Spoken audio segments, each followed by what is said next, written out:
Word, Jackie. No more screaming Skylers. Good afternoon. Once again, thank you so much for sharing the Shabbos with us. We have what, till about 11 o'clock tonight, right? That's how much time we have? I just want to make sure I get this right. So thank you for coming. Shabbat Shalom to everyone.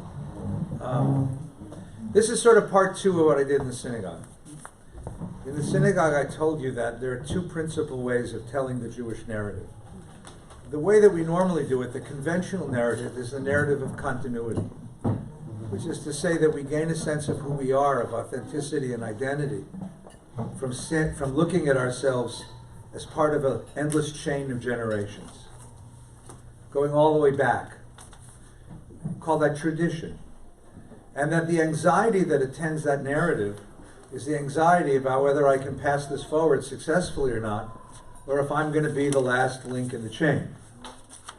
The other narrative, the counter-narrative, is a narrative of discontinuity, which is to say that at certain points along the history of our people, we have met certain circumstances outside or developments from inside that forced us to rethink what it means to be Jewish, to reimagine the Jewish project, to reinterpret the values and the principles of our faith and tradition, and to reinvent the institutions by which we transmit, by which we live Jewish lives. And that this pattern of dealing with discontinuity has been the pattern we've faced over and over again. And the title of that talk was The Secret of Jewish Survival. The secret of Jewish survival is that we've had the ability to meet these moments of discontinuity with wisdom and creativity and courage. And that when we look at the current contemporary situation, very frequently Jews go, "Oi, we're losing our kids, we're losing the Jews, we're losing everything." It's a wrong way of looking at it for two reasons. Number one, it's not entirely true. It's true that there are Jews who are disaffected. It's true that there are Jews who have checked out. Absolutely true. Many of them, as a matter of fact. But that's not the whole story. We are in a moment of discontinuity. We're in the midst of a process of reconsidering what we are, who we are, how we do what we do. And as we're making progress in that development, we're beginning to gain momentum. And that's what you see in Jewish life in North America and in Israel. The second reason why I don't think that's the right thing to do is because if we say to our children, yes, the Jewish people is in crisis, Judaism is in crisis, that gives them one disincentive for becoming part of us. Nobody wants to be in a failing enterprise. Nobody wants to be on a sinking ship. So I think that there's reason not to speak that language of crisis all the time, partly because it's not true, and partly because it's just demoralizing, and it's not what we really are. What I'd like to do now is to talk about the contemporary moment of crisis. In the synagogue, I talked about the moment of crisis that came in the first century when the Holy Temple was destroyed, that gave rise to the rabbinic tradition, which is our Judaism. What we are living through right now, a crisis called modernity. It's a crisis that began around 200 years ago. It's not a crisis of external forces. It's really an internal crisis, a cultural crisis, internal to us. And it's a crisis that demands a rethinking. And we're not finished with it. We only began 200 years. You have to have a sense of perspective to know how the Jewish people works, right? You're not anybody in Jewish history until you've been dead for 300 years. Right? So the fact that this has taken us 200 years doesn't mean anything in Jewish life. We're in the midst of this crisis. Now, I'm a rabbi, and what rabbis love to do is to find a text. So I've been giving you all these worksheets all the time. You look for a text that really captures the ethos of this moment. And there happens to be one, but you're going to laugh when I tell you what it is. Because the very best text for understanding Jewish modernity and the challenges that Jewish modernity place upon our community is Fiddler on the Roof. Now, Fiddler on the Roof, you remember, is a Broadway show that opened in 1964, based on a series of stories written by the great Yiddish writer Shalom about Tevye and his daughters. Everyone's seen Fiddler on the Roof? Either the movie or the play? The latest version, by the way, which is getting rave reviews, is a Yiddish version, and that with subtitles. It's directed by Joel Grey, who's a wonderful actor, and it's getting rave reviews, this latest one. So Fiddler on the Roof. Fiddler on the Roof takes place in a little town called Anatevka. Any town. It could be any town in the old country at the end of the 19th or beginning of the 20th century. And we're introduced in the very beginning of the show, as the curtain rises, to the characters of Anatevka. And principally to this one man, Tevye, who has a very special story to tell. He's a fiddler on the roof. Sounds crazy, no? But in our little village of Anatevka, you might say every one of us is a fiddler on the roof trying to scratch out a little tune without breaking his neck. Why do we stay in Anatevka if it's so dangerous? Because Anatevka is our home. And how do we keep our balance? That I can tell you in one word. Tradition. That was good. Tradition. Because of our traditions, everyone knows who he is and what God expects him to do. We have traditions for everything: how to eat, how to sleep, even how to wear clothes. We have traditions for everything. This is an accurate picture, by the way, of what we call pre-modern society. Pre-modern society embedded the self completely in the collective, in tradition. There was no such thing as an independent self. You were born, lived your whole life, and died in a circle no bigger than 100 miles. Pretty much, your life script was written before you were born. Right? Before you were born. If you were a male, you would grow up, you would go to school. By the age of 10, you'd be apprenticed. You would have a trade, often the same trade that your father had. If your father was a tailor, you became a tailor. If your father was a butcher, you became a butcher. If you were a woman, you were going to be a wife and a homemaker no matter what your abilities were. This was the world of tradition, right? And so Tevye opens the show with tradition. Now I'm going to ask you to help me because we're going to do this. Ready? Ready? Take your pages. Ready? Everyone sit up straight. Take a breath. Tradition, tradition, bum bum tradition, tradition, tradition, bum bum tradition, bum. Gentlemen, if you'd all sing with me, ready? Who day and night must scramble for a living, say his daily prayers, and who has the right, as master of the house, to have the final word at home. The papa together, tradition. The papa, tradition. Bum. Ladies, if you join me, all the women in the room, please. Who must know the way to make a proper home, a quiet home, a kosher home? Who must raise a family and run the home, so papa's free to read the holy books. Bum. The mama, tradition. The mama, tradition. Bum. All the gentlemen, ready? At 3 I started Hebrew school. At 10 I learned a trade. I hear they picked a bride for me. I hope she's pretty. The sun, tradition. The sun, tradition. Bum. Ladies, please. And who does mama teach to mend and tend and fix, preparing me to marry whoever papa picks? The daughter, tradition. The daughter, tradition. Bum. Now, I'm supposed to sing it in a round, which I'm not going to inflict upon you. But that, you did really good, by the way. I want to you should all give each other a round of applause. Very well. Right. So now, what is the picture we're being shown? This is a society in which there's no such thing as independent selfhood. The society in which all of one's personal decisions, one's personal destiny, is given up to family, community, God. You don't make your own choices. Even the most important choices. Even the choice of your life partner. Even that is given up to the family and given up to the community. Now, Tevye has 5 daughters.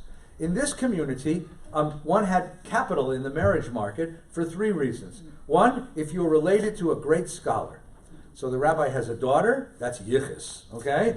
Anyone want to bid on her, right? Number two, if you have money, that's another reason, right? Every girl is beautiful, but a girl with 10,000 shares of Apple stock is positively ravishing, right? And third, based on physical appearance. Now, Tevye has 5 daughters, and he's not related to anybody important, and he has no money whatsoever, and his daughters have very nice personalities. So there's a problem. I mean, how are we going to marry this? And the oldest daughter, Tzeitel, she is a little overripe. She's 18, 19 years old and not married. Nebuch, terrible. Girls got married at 16. And so one day, into the homestead comes Yenta the matchmaker, which is very funny because Yenta in Yiddish means a gossip. And who knows better gossip than the matchmaker? And Yenta the matchmaker brings wonderful news to Tevye and his wife Goldie. She has found a match for Tzeitel. Who is Tzeitel going to marry? The butcher Laser Wolf. Now the butcher Laser Wolf is Tevye's age. He's as old as her father. The butcher Laser Wolf is grisly and coarse. The butcher Laser is abusive and mean. There's only one thing that recommends him as a wonderful match. And what's that? You won't starve. And in an economy where starvation is a very real thing, to be matched up with the butcher is a serious thing, right? So Tevye and Goldie are thrilled to hear that their daughter is going to be married, and to a rich man, to the butcher Laser Wolf. So Tevye goes to the local tavern, and he ties one on with the local peasantry. To life, l'chaim, l'chaim, l'chaim, to life. And then as he's coming back, drunk off his gourd, he meets his daughter Tzeitel at the gate of the homestead. And he embraces her warmly and says, Tzeitel, mazel tov, you're going to be a bride, you're going to be a mother soon. What a machaya, wonderful mazel tov. And she says, Papa, thank you, thank you, thank you. It's a wonderful thing you've done, but I'm not marrying the butcher. Suddenly Tevye is very sober and says, you're not marrying the butcher? She said, no, I'm promised to another one. Oh, you're promised to somebody else. And who made this promise? She said, we did.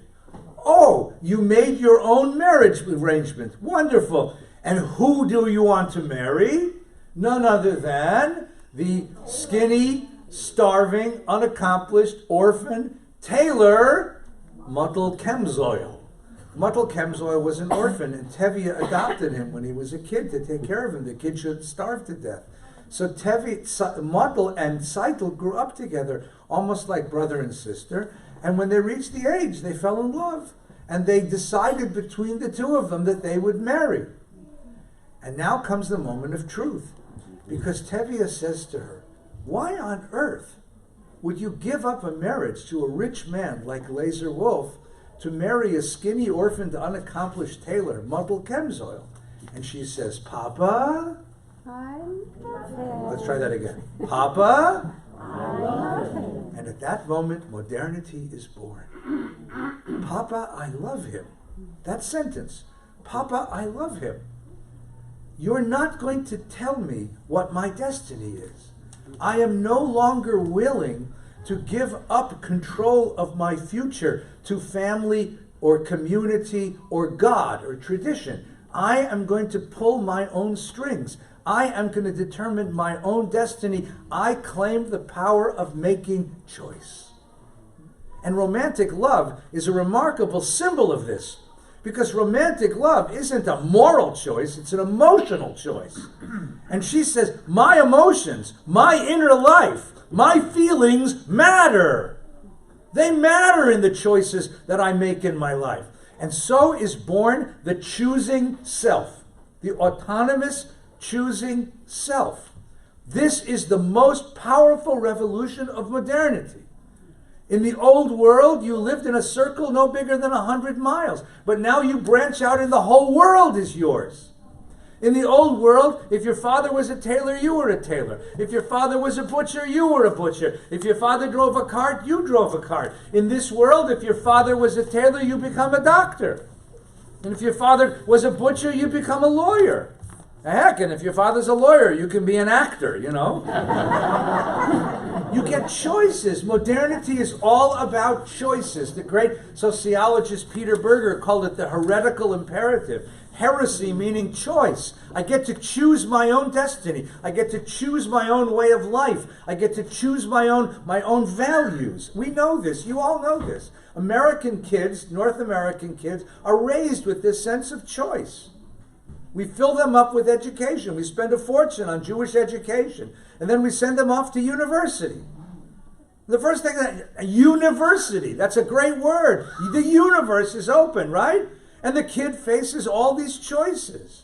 I don't know how many of you had this experience, sending your kids off to university. It's really very interesting. You know, you spend a lifetime teaching the kid who they are, and they go off to university, and they come back 3 weeks later with green hair and a schmitchik in the nose. You know, and she says, don't call me Leah or Rivka or Sheinadina. Call me my real native name. I'm White Feather. And I'm a vegan and a Buddhist. And I reject your bourgeois capitalist values. And you say, my bourgeois capitalist values, you're paying your tuition, idiot, you know. I mean, the kid comes up and says, don't worry, Papa, I have a Native American name, but I chose a Jewish one. What's that? White fish. No, because this is what university does. University washes clean all the values that we impressed into the kid's soul. And the kid comes back having made ultimate endless choices. And the university gives your kids infinite choices who and what you want to be. I mean, I remember going to university. Every day we used to have mailboxes in those days before Technic was in. So you get all these flyers in the mailbox inviting you to all these things. And I was a lonely kid. I was lonely. I said, next flyer, I'm going. Latin lesbians for Christ. A really nice group of women. A really nice group of women. I felt a little out of place with my yarmulke, but it's all right. They were so sweet. They were so sweet. I mean, just because you can be anything, any values, any politics, any associations, any causes, any mission in the world, anybody you want to be, you can become. That's choice. Modernity gives us free choices. I moved. I grew up in L.A. and I moved to New York for graduate school and for seminary, and then I lived in Texas for 10 years. And then in 1990 we moved back to Los Angeles. And I was driving down Santa Monica Boulevard, and I almost crashed the car because there's a giant billboard for a Beverly Hills plastic surgeon. And it shows a woman, apparently one of his success stories, you know, and Kanai Nahara. I mean, he'd given her gifts, you know, and it said $3,500. I don't know if that's for each or for both. I couldn't quite, I don't know. But I almost cried because as I'm meditating, I'm concentrating. Like, I have nothing against cosmetic surgery. I mean, in many, many cases, it's a lifesaver. But just think for a moment what that means. That means that not only do you get to choose your values, your politics, your way of life, you don't have to live with the body you were born into. You want Scarlett Johansson's nose, right? You know, or someone else's tochas, we can give it to you. I mean, you don't have to live in the body you were born in. You choose what you want to look like. I mean, just think about this for a second. This is the remarkable gift of modernity, is this freedom of choice. Cycle represents that moment of modernity, of free choice. But you can already begin to see what's the problem with this. The problem is, if everything is open to free choice, how do you choose? How do you make a choice? If all values are relative, and the university, by the way, all values are relative.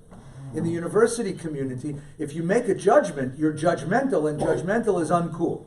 If all values are equal to all other values, if all ways of life are legitimate and equal to all other ways of life, then on what basis does one make a moral choice and say, this is who and what I am? And that becomes part of the issue. Because those who go through university and really imbibe this atmosphere come out with a deep sense of sort of vertigo, not knowing exactly where do I stand? What are my values? What is important to me? What matters? How shall I find a sense of meaning in my existence? This is the downside of the ultimate freedom of modernity. And then from a Jewish context, here's going to be the problem. The Jewish tradition is written in the language of imperatives. Right? Thou shalt. This is a set of imperatives. How do I speak a language of imperatives to people who spend their lives in a world where I make my own personal choices? How do I get people to choose in? In a certain sense, all of us are Jews by choice. Whether or not your parents were Jewish is likely irrelevant, because the question is, you're here because you chose to be here. Now, for some of you of a certain generation, this makes no sense whatsoever. I'm Jewish. My father was Jewish. My mother was Jewish, right? My grandparents were Jewish. My ancestors were Jewish. But you understand that in North American modernity, I live in California, which is America on steroids, right? What your parents were or are is irrelevant. What are you? What do you want to be? What do you want to be? So this question of choice is a very, very interesting question. It becomes a very critical question. One more piece of this. In America, America meaning all of us, our culture, modern culture, what we do is we value the freedom to make choices. We value that individualism. The problem is, in order to enter into a relationship, I have to give up a little of that individualism. I have to give up a little. Look, every rabbi knows this story.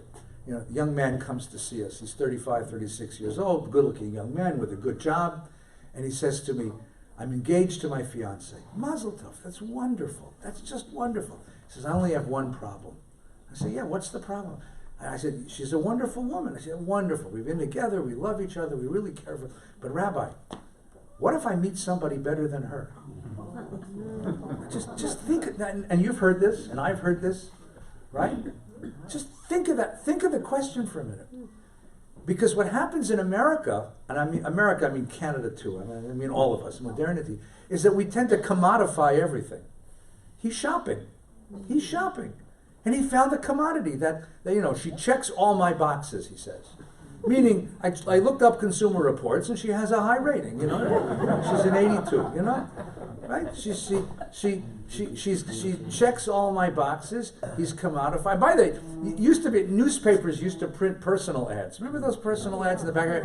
And I used to wonder how much the personal ads sound like the ads for selling cars. You know, I'm looking for a new model, low maintenance, right? You know, with low mileage, right? Low maintenance, with nice headlights and a good trunk. Yeah, well, we could go on and on, but let's not get too vivid here.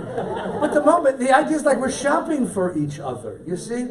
And he found somebody, and she's perfect. But he's not sure that maybe tomorrow when he's shopping, he'll get a better deal. It's like Apple 2.0, right? Whatever telephone you have is obsolete because they come out with 2.0 tomorrow. And they say to him, you're not ready to get married because you don't have the foggiest idea what love is.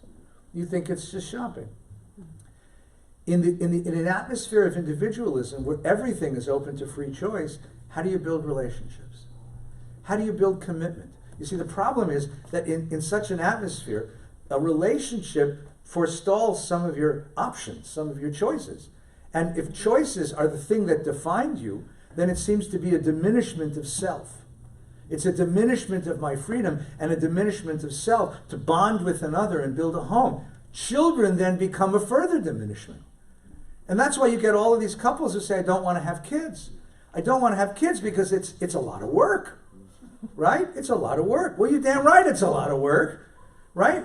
But the idea is that only by, you need a different set of values in order to motivate commitment and to motivate connection and to motivate relationship. The ultimate expression of individualism and autonomy is loneliness, is isolation. So what happens in Fiddler, remember, is that Tevye comes up with this goofy dream. Remember the story? And he allows them to get married, and Mottel and Seitel go off and they get married. Now, then what happens at the wedding? Remember the wedding? There's a young man who has come into Tevye's homestead. His name is Perchik. He was a revolutionary in St. Petersburg, and he's running away from the Tsar's police. And he falls in love with the second daughter, whose name is Huddle. And he questions everything, right? And what happens is during the wedding, he crosses the mechitza, don't get scared, and he asks Huddle to dance. Scandal, right? And then Goldie says, to hell with it. And Tevye says, to hell with it. And he asks Goldie to dance. And pretty soon everybody's dancing with everybody. Who is Perchik and who is Huddle? They represent the second moment of modernity.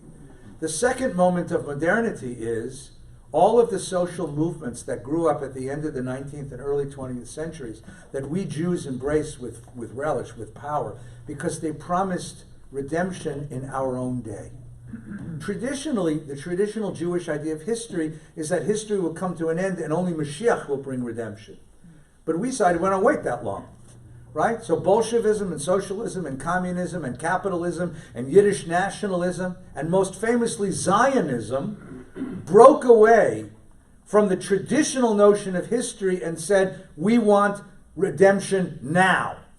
We will take the power of history into our own hands. We're not going to wait for God to send a Mashiach. We will be the Mashiach. My parents are big Zionists.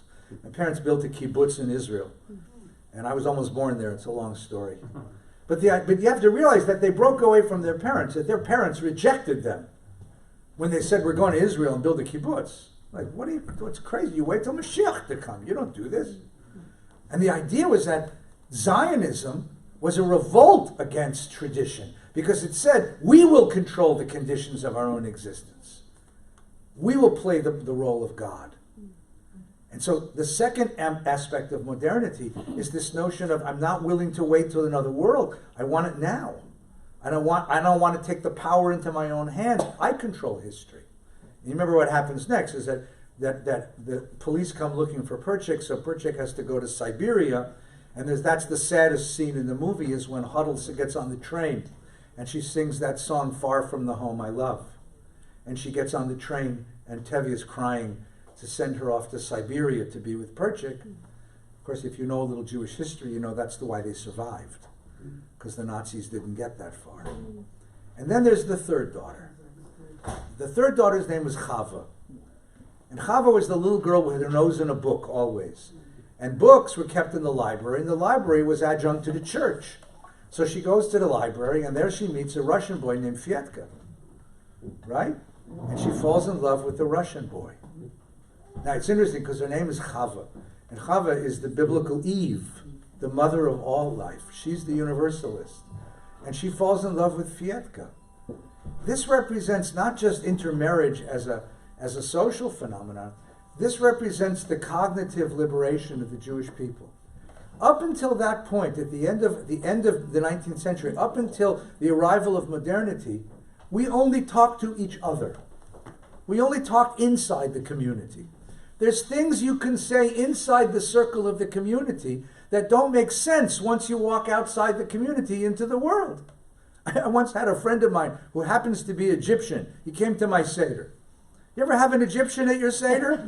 It's a really interesting experience. At a certain point he said, oh, come on.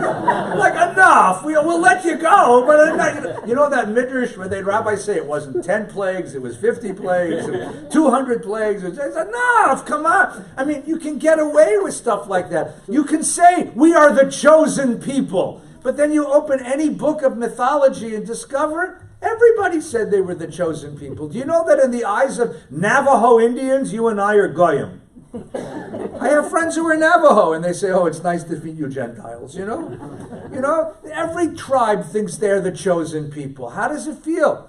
And you read ancient history, you read archaeology, you read social psychology, you read anthropology, you read all the sciences. Suddenly, the truth claims of the Jewish tradition come into question. What does it do to your reading of the Bible to know that there's a story of the flood in every ancient Near Eastern mythology? And that, by the way, in all those stories of the flood, the hero discovers that the earth is dried out by sending out a dove. And the details of the story are too specific to be coincidental. We were developed in a cultural context. So how do you establish the specialness of our tradition, of our truth, if you know that there are other traditions with other truths? And then what happens when other traditions that have truths are in some ways superior to our own? And you say, wait a minute, you know what? They have a better idea. Why didn't the Jewish tradition develop a halacha of exercise and diet? No, seriously. Yoga is not a Hebrew word. I mean, you can spell it with a yud and a vav. But wouldn't it, I mean, if we really had God's word, wouldn't have God said, eat wheat bread? If we really had God's word, wouldn't God have said, run a mile every morning before you put on your tefillin, right? Wouldn't yoga have been a Jewish tradition? But if you've ever done yoga, it's quite remarkable what it does for your body and it does for your mind. But we didn't invent it. We market it, but we didn't invent it. So you understand that you learn from outside traditions. Hava represents the opening of the Jewish mind. So now we have modernity. Modernity in which nothing is given, everything is open to choice. Modernity in which we're not waiting for God's Messiah, we're creating the world we choose to raise our children in. And modernity in which the truth claims, anybody's truth claims, have to be measured against everybody else's truth claims. And all knowledge is shared. How do you create a Judaism in that environment? That's now our condition. That's the condition of the discontinuity we find ourselves in today. Right? And that's why, by the way, so everybody thinks Fiddler on the Roof is a poem about tradition. It's only one song about tradition. What Fiddler on the Roof really is about is all that came to destroy tradition. All that came to destroy tradition. And it's ironic, by the way, that it came in 1964. As I said before, Look magazine publishes that story of the vanishing American Jew in 1964. Because in 1964, if you know that the baby boom generation was 1948 to 1964, right? That's when you have the beginning of third generation American Judaism. You see, you're right? That's when this next generation, which is really born and bred in this modernity, it starts to come of age. So now the question of Jewish modernity is the following question. Given these conditions of choice, of historical power, political power, and of cognitive openness, how do we create a compelling Judaism? How do you create a compelling Judaism? That is the task that you've asked your rabbi to figure out. That's what all of us who work in this field, all of us who love the Torah, that's what we're trying to figure out. Now, there are some, by the way, you know them, who have simply said, I want nothing to do with that modernity. And they have said, I'm going to live a traditional life and close my eyes to that modernity altogether. And by the way, they're not always the ones that you think. They're not always the one that you think. You might have friends who are in the Chabad organization. Right? Chabad's one of the most modern Jewish organizations there is. Because one of the principles of Jewish discontinuity is you take what is revolutionary and you dress it in tradition. You dress it in tradition. So first of all, let me just point out a couple of things. I have lots of cousins and lots of friends in Chabad, and I have tremendous respect and love for that organization and their ideologies, right? Moshe Rabbeinu did not wear a black coat. Think about this a minute, right? That's 17th century Polish aristocracy. Moshe Rabbeinu did not speak with a Yiddish accent. I don't know why it is, no matter where you come from. If you're a Chabad, you speak as if you're born and bred in Yiddish-speaking Brooklyn, right? I mean, I know people, I have a friend who's African-American in Chabad. He says, Oi, Ed, Baruch Hashem, it's so good to see you. I said, Charles, you're from Louisiana, cut it out. It's okay, Baruch Hashem, Baruch Hashem. I said, like, come on, Charles, knock it off, you know? He said, well, all right. You know, but these are affectations taken on in order to cover up the revolutionary aspects of Chabad Judaism, which is in many ways completely revolutionary. Completely right. And the other way, the most orthodox people in the world are called the Touareg Cartoon. They're the guys who hate Israel because they think only Messiah. They have a website. Did you know that? I looked it up. They have a website. And just let that sink in for a minute. I mean, so that response, there is a response that says, I want nothing to do with modernity. I was in Israel many years ago with my kids. And we were in the summertime. Very, very, you ever been in summertime in Jerusalem? It's like really hot. It was one of these days, 99 degrees and 99% humidity. And it was Friday afternoon. I said to my kids, we're going to get dressed from, and we're going to go up to Mea Sharim, the very, very Orthodox name. Because I want you to see it, because Friday afternoon at Mea Sharim is a scene. It's just unbelievable. They sell challahs on the street. There's music blaring everywhere. Everyone's running around with a chicken. It's a machaya. So we got dressed. My wife and my daughter put on long sleeves and stockings, and my son and I put on white shirts and black coats, and we went up, took the bus up to Gula, and we walked up to me, and we're standing on the corner of Rehov Mea Shearim and Hanivi'im, which is ground central for frumkeit, for super orthodoxy. And there's a man there with two big baskets, and he's dressed fully frum. He's wearing a black overcoat over a black wool suit, over wool pants and big shoes and a furry hat. And my son, who's 8, pulls me and says, Abba, isn't he hot? I said, Rafi, you speak enough Hebrew. Ask him. So my son goes over and pulls on the guy's pants, and the guy looks down, and the kid says to him in good day school Hebrew, Slicha, Adoni, hello, cham lecha. You're not hot? Isn't it hot for you? And the guy looks at him and tries to size up, like, what are you going to do? And then he took a big smile comes across his face. He was a sweet man. A big smile. He says, Lo! Ma'od nach hayom. It's a very comfortable day. Translation. You live in 21st century Jerusalem where it's 99 degrees temperature and 90% humidity, so you're hot. I live in 14th century Poland in the winter. For me, it's very comfortable. I do not only reject your way of life, your values, your politics. I don't live in your meteorology. I do not share your reality. That's what he was saying. I do not share your reality. Because if I did, it would challenge the foundations of my whole way of life. It would be the pillars of my way of life. So that's one aspect. That's one option. And the other option are the other folks at Costco today who simply say, Jewishness means nothing to me anymore. Maybe bagels and lox.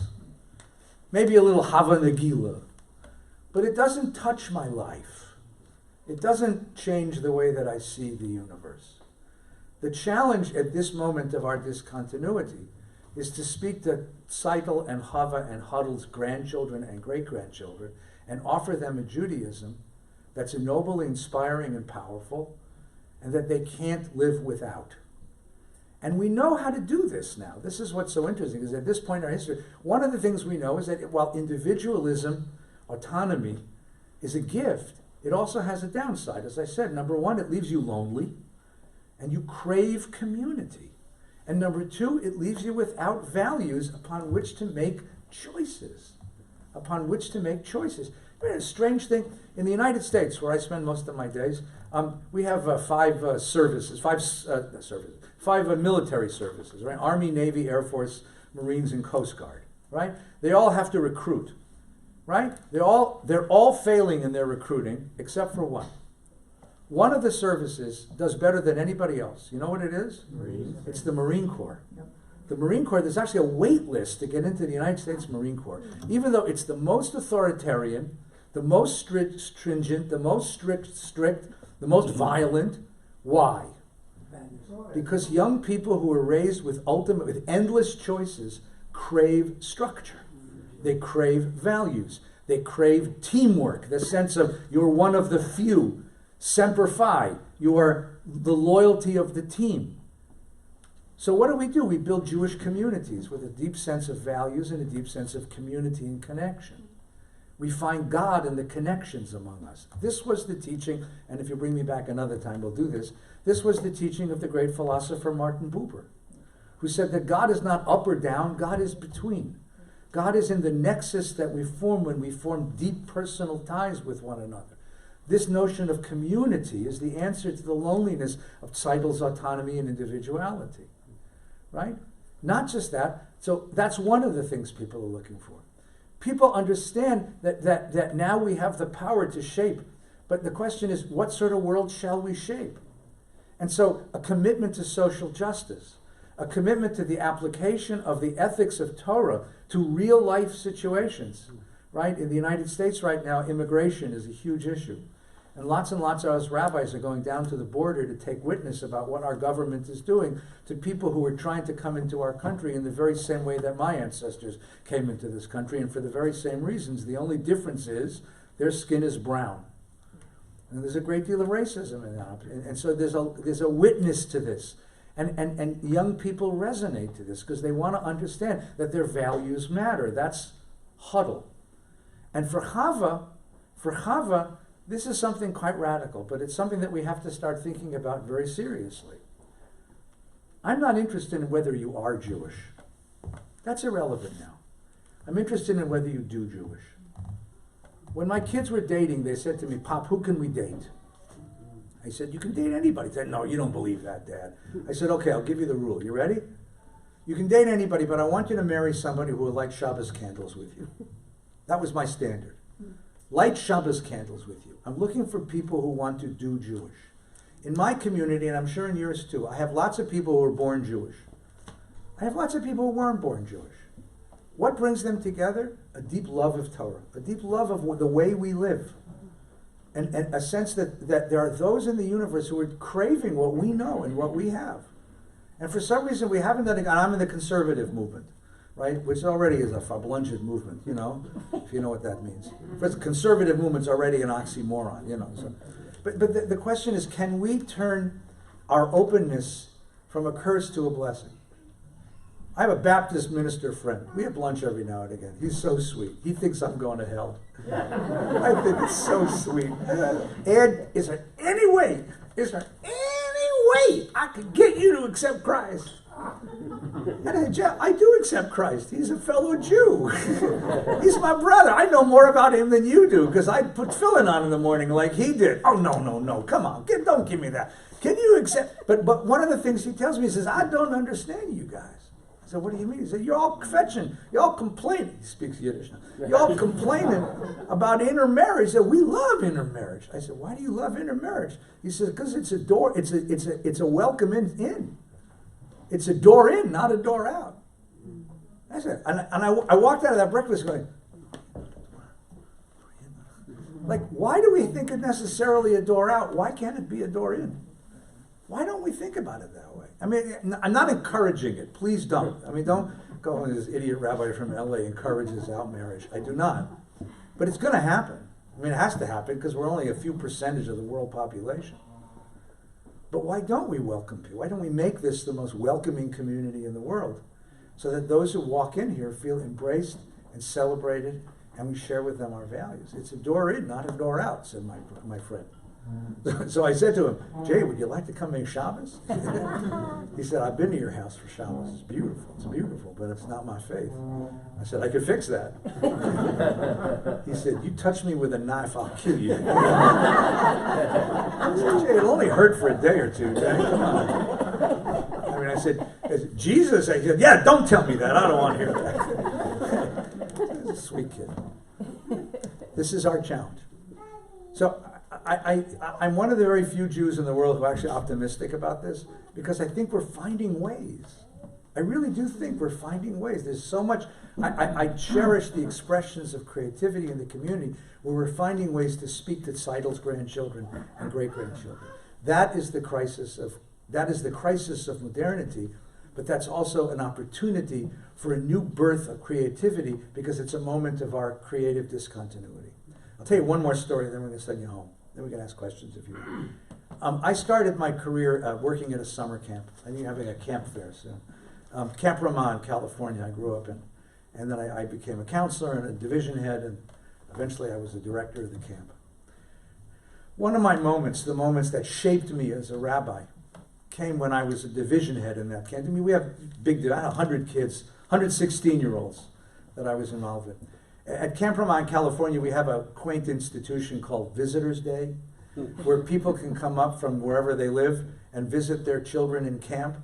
And inevitably, it was the hottest day of the summer. You know, so it's 199 degrees in the Ojai Valley. And they all come up, and they bring their dogs and their Kentucky Fried Chicken and stuff. And we would put on a little show for the kids and for the parents, and we'd sing our songs and do a little talk.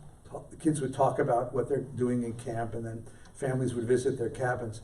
So we had done our show. I had visited all the parents. I had explained all the problems we were having with all the problem campers and congratulated all the parents. And I was walking back to my cabin where I stayed. It was air conditioned and it was so hot. And as I'm walking past, there's a bench. near the creek, and there's an elderly gentleman sitting there. And he looked very, very anxious. So I went up to him and I said, "Hi, I'm Ed. I'm one of the people that work here. Are you okay?" He said, I'm fine. He had a thick accent. "I'm fine. I'm okay. Leave me alone." I said, "Very hot day. My cabin's right here. Can I get you a glass of water?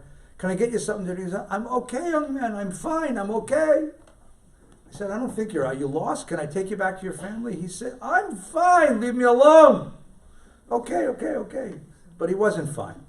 So I sat down next to him. And I just sat there for a while, just waiting for him to maybe warm up. So at one point he said, "You work here?" I said, "Yeah, I'm one of the leaders of the camp." He said, "It's very nice." I said, "Thank you." He said, my grandkids are here. My grandkids are here." I said, "That's wonderful." He said, "I didn't want to come. Who wants to come to a place like this on a hot day? But my daughter said we had to go visit the grandkids. So I got in the car and I came." He said, "I saw something I didn't think I'd see." He says, "You know what a survivor is?" I said, "Yes, sir. I have survivors in my family." And he took my arm and I could see that he had a tattoo on his arm. He said, "I'm a survivor." I said, "Well, I'm honored to be with you." He said, I was a survivor. I spent too much time in the camps." He said, "You know, I came out of there with a broken spirit. And I've lived most of my life with a broken spirit. But today I'm walking around your camp and I see kids singing in Hebrew and running around with yarmulkes and having so much joy and having so much fun, and it's all so Jewish." He says, "You know something?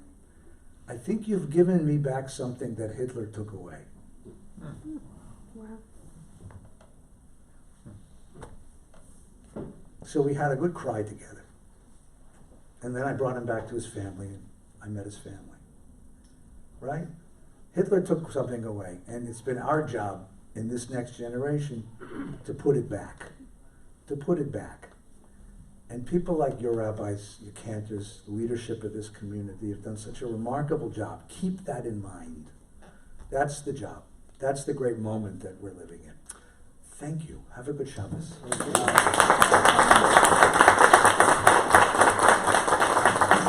It's only 1:35, and my nap starts at 2.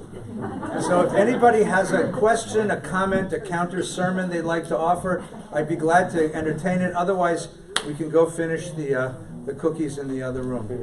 Yes, please. I have two comments. I'm going to sit down because my back is killing me, only because I love you.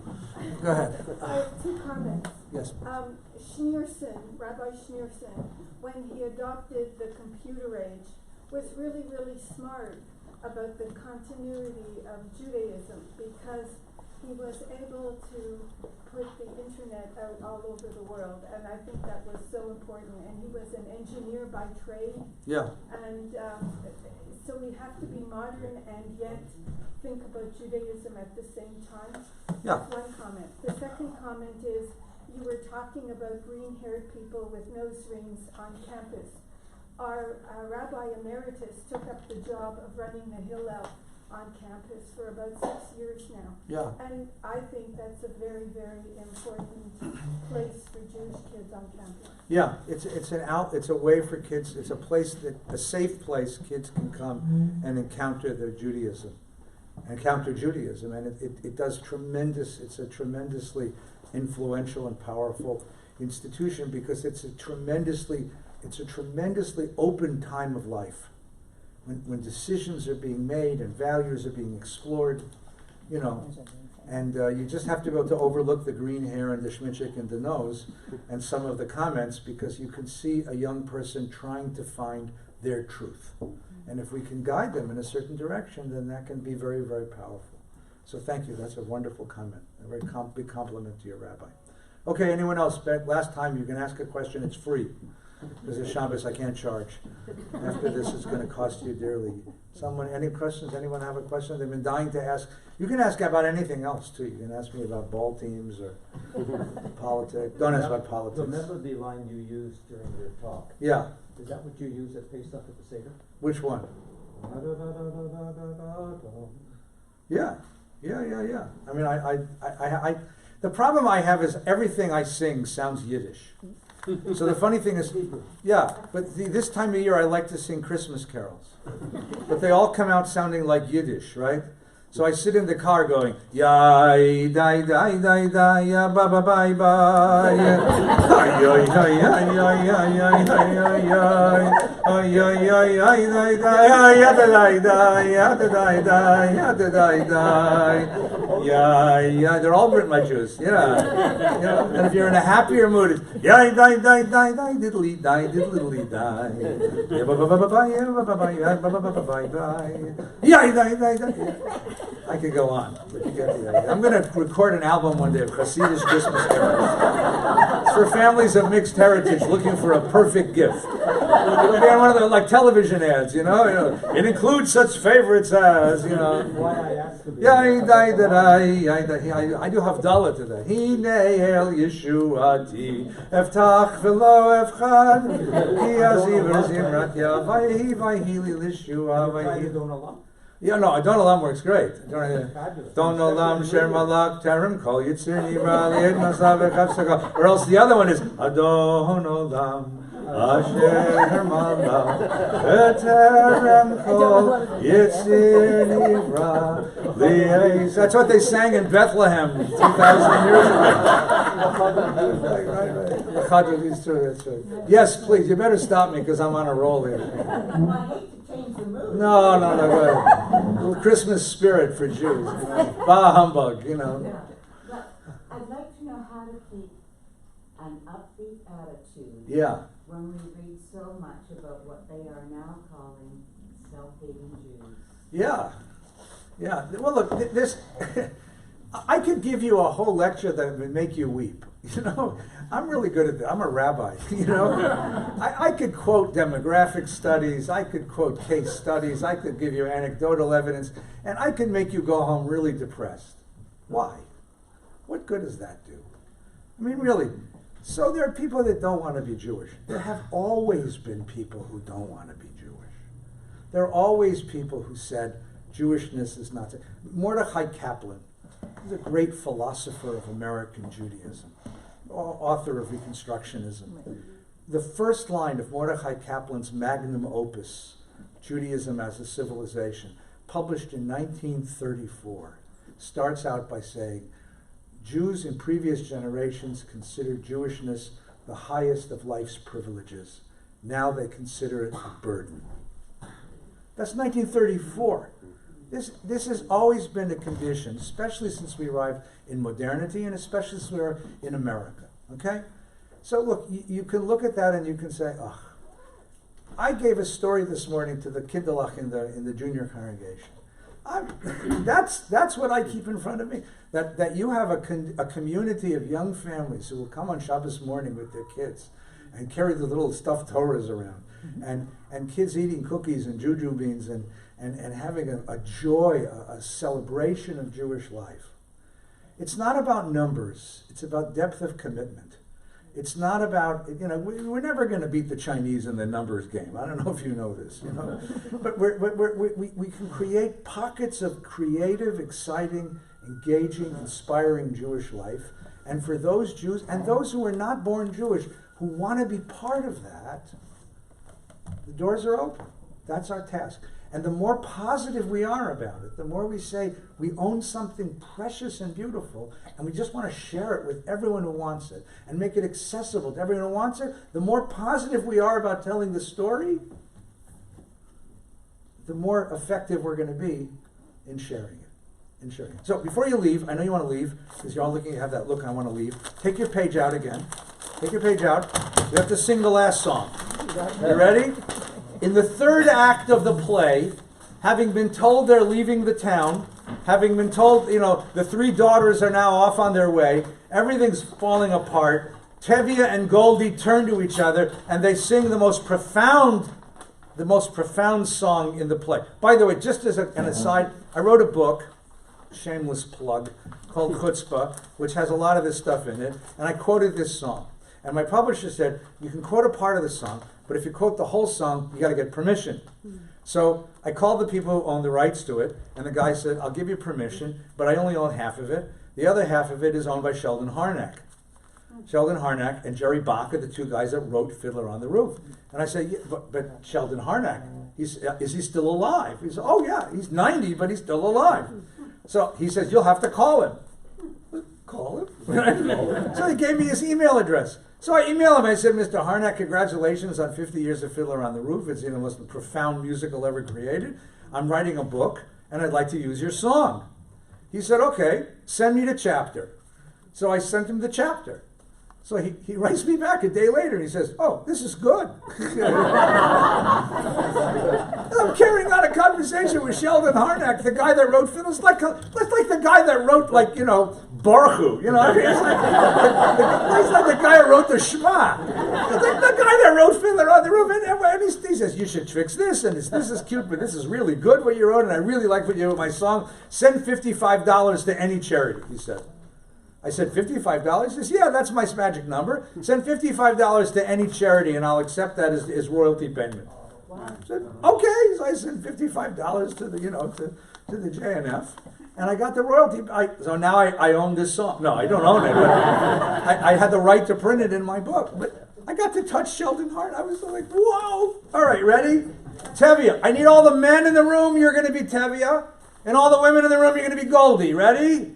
Gentlemen, Goldie, do you love me? Goldie, do I what? Do you love me? Do I love you? With our daughters getting married and there's trouble in the town, you're upset, you're worn out, go inside, go lie down. Maybe it's indigestion. Goldie, I'm asking you a question. Do you love me? You're a fool, I know. But do you love me? Do I love you? For 25 years I've washed your clothes, cooked your meals, cleaned your house, given you children, milked the cow. After 25 years, why talk about love right now? Stop a second. So what's going on?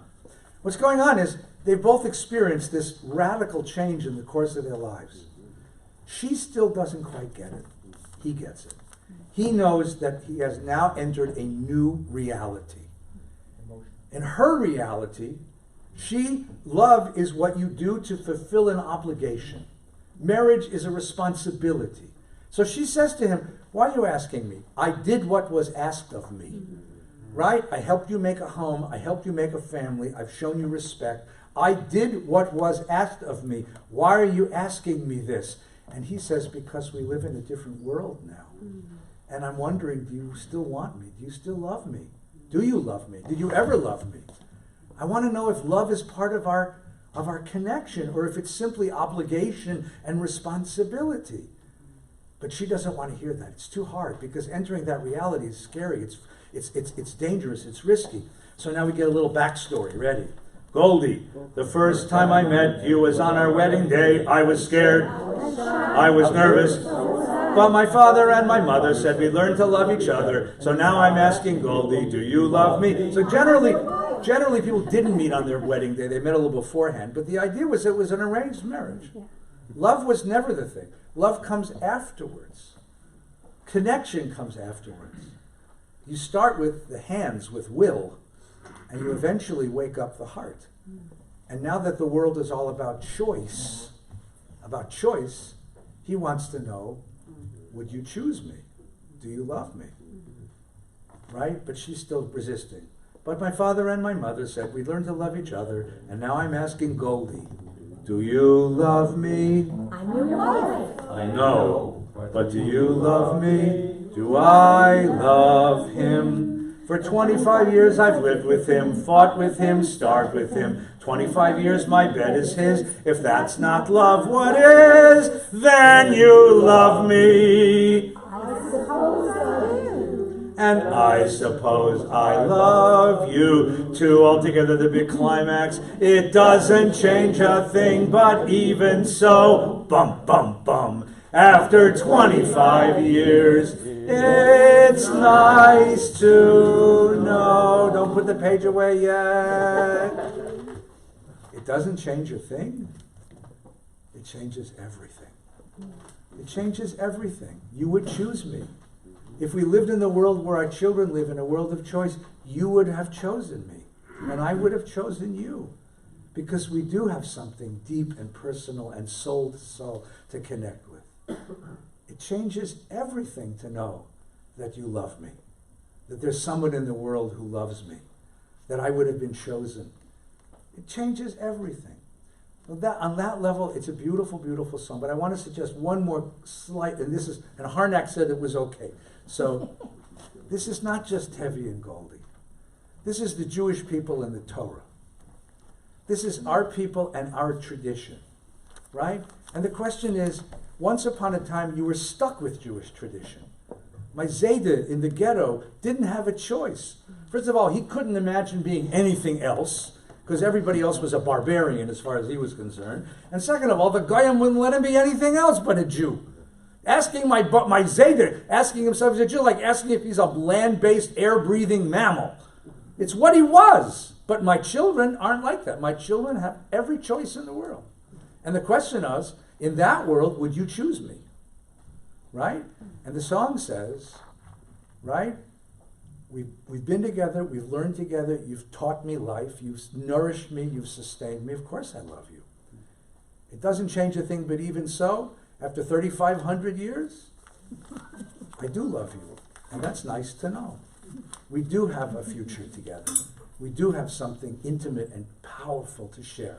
And that's quite beautiful to know. Thanks very much.